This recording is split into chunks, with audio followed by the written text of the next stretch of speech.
ఈరోజు నా కొడుక్కి నా మీద అంత ప్రేమ వచ్చింది కాబట్టి ఈరోజు మనం గులాబ్ జామున్స్ చేసుకుందాం. చూసారా ఎంత బాగా ముద్దు పెడుతున్నాడు.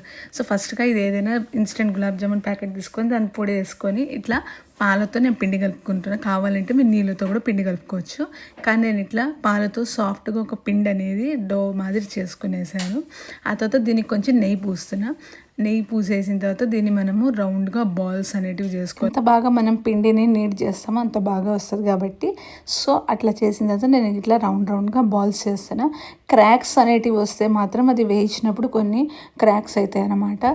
సో అట్లా క్రాక్స్ రాకుండా మంచిగా మనం బాల్స్లా చేసుకోవాలి. అయినా కూడా ఎక్కడో ఒక చోట క్రాక్ అనేది వచ్చేస్తుంది నాకైతే. సో అట్లా బాల్స్ చేసుకున్న వాటిని నేను ఇట్లాగా కొంచెంగా నూనెలో వేసుకొని వేయించుకుంటాను. నూనె బదులు మనం ఇక్కడ కూడా నెయ్యిలో వేయించుకోవచ్చు. కానీ నేను ఇక్కడ నూనెలోనే వేయించేస్తాను. నూనెలో వేయించుకున్న తర్వాత మనం పాకం అనేది ప్రిపేర్ చేసుకోవాలి.